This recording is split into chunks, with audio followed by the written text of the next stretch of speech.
ating inverter po pala is 48 volts, 3 kilowatt. So yung 3 kilowatts equivalent to 3,000 watts. So ayan. Isang mapagpalang hapon po sa atin. So for today's video, ayan, gagawa po tayo ng demonstration na ang magpapagana po is yung solar off-grid na kinabit po natin dito sa TLE laboratory dito po sa NHC High School. So meron po tayong dalawang lamesa na merong mga power tools. So ito po yung ating mga minor tools tulad ng barena, jigsaw, may planer at grinder. Tapos sa pangalawang lamesa naman po is meron tayong mga power tools na medyo mataas na po yung wattage niya, no? Meron tayong miter saw, cut off, tapos meron po tayong circular saw. Ayan. So ito po is papaganahin po ng solar, no? Yung kinabit natin na off-grid. So bago po natin simulan, ipapakita ko po muna sa inyo na legit po na solar power po yung pagkukuhanan ng kuryente na to.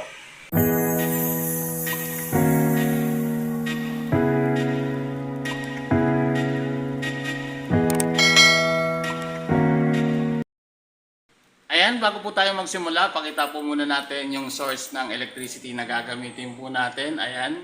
As you can see, naka-off po lahat ng mga circuit breaker. Ayan. Tapos, testing po natin.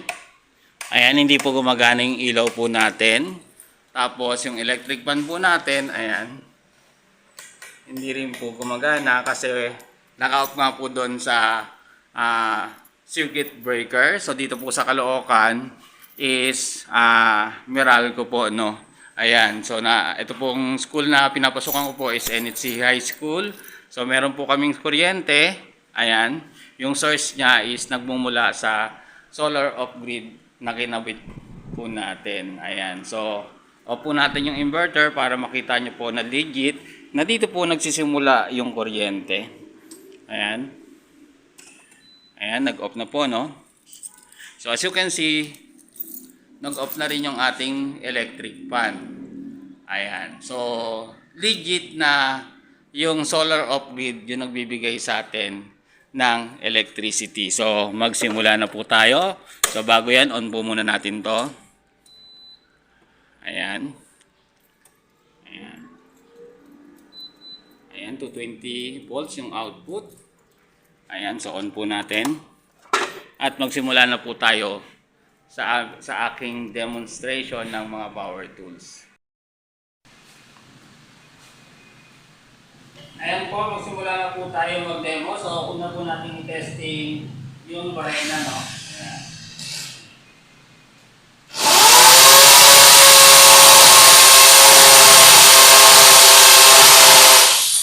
As you can see, kaya yung barena, no? Kahit naka-solar lang po tayo, no? Yung ating inverter po pala is 48 volts, 3 kilowatt. So yung 3 kilowatts equivalent to 3,000 watts. So ayan, testing naman po natin yung jigsaw.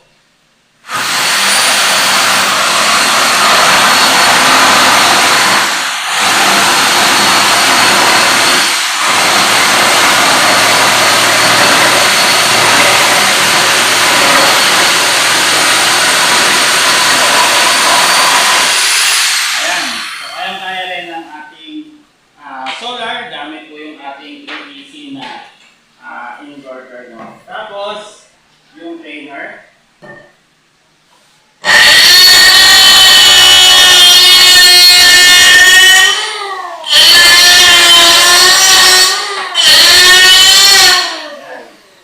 So, pati yung trainer, kayang-kaya naman. So, yung trainer po natin, ang wattage niya is 600 watts. Ayan. Tapos naman ngayon, i-testing po natin yung grinder. So, saksak po muna natin yung grinder. Ayan, pasensya na po, medyo mahina po yung boses kasi malayo po yung cellphone mo. So, testing po natin yung grinder.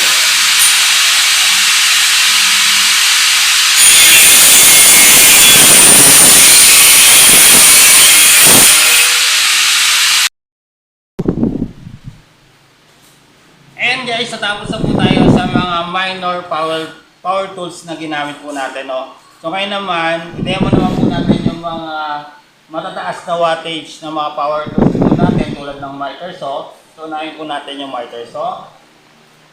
Ayan, sasaksak ko po yung miter saw. Tapos ikakat ko po yung aluminum, no?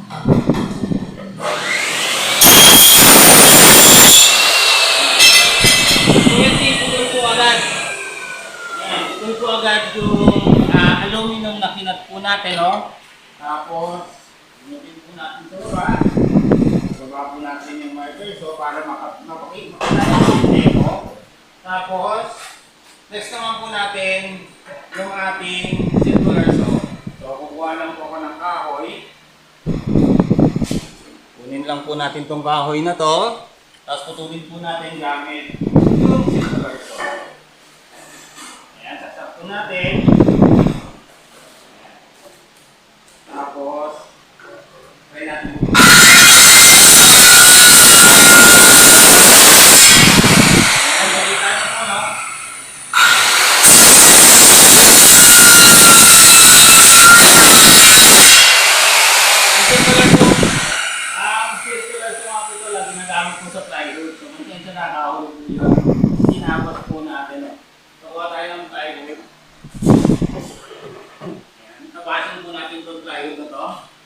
Ayan, so kahoy po yung ginamit ko sa circular saw. So ngayon, gumawa po ako ng plywood. Tapos ito po yung tabasin natin ng circular saw.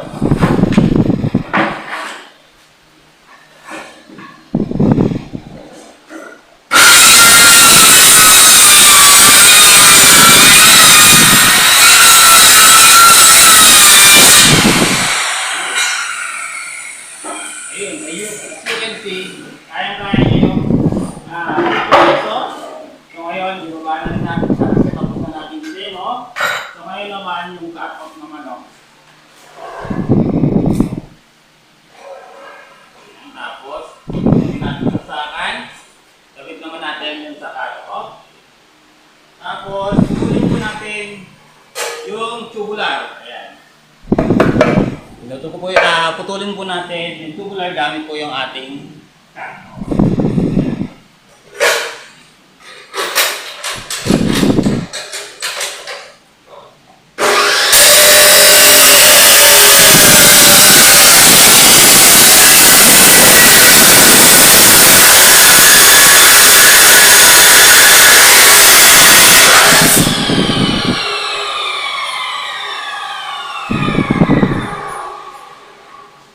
Ayan guys, naputol po natin yung ating tubular gamit po yung cut-off power ng solar. Ayan, so kanina natapos po tayo sa mga power tools na nasa labas. So ngayon naman, i-demo naman po natin yung table saw, no? So tingnan po muna natin yung wattage ng table saw. Ayan. Sana makita natin, no? Wala dito. Nandun sa motor niya siguro yung label, no? Ayan. So ngayon, isaksak po natin, no? Ayan. Gamit po yung extension. Ayan. Pakita po muna natin muli sa mga viewers po natin na hindi po nanggagaling sa grid yung kuryente kung hindi sa solar. Ayan. So, off ko muna dito yung AC breaker. Tapos, testing po natin, no? Para at least legit po talaga na sa solar nanggagaling yung electricity natin, no? Ayan, hindi po siya gumagana kasi nga po is naka-off po yung AC breaker ng ating inverter. Ayan. Tapos dito makikita po natin yung output natin, no? 220. Ayan. Ayan, tapos yung ating battery is 56.2 na, no?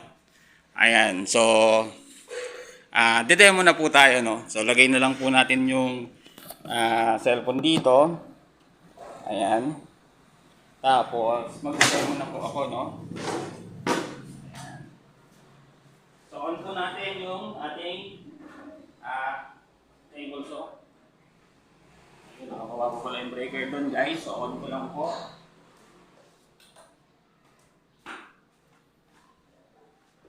Ayan, tapos on po natin yung ating table saw.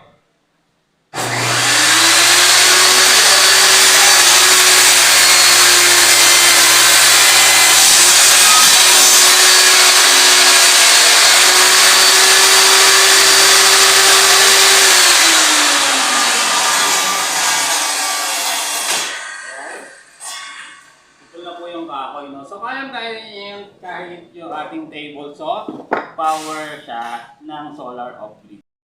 Ayan mga kasandays, kung nagustuhan itong video na to, please like and share and subscribe na rin po kayo sa aking YouTube channel, Sunny Solar TV.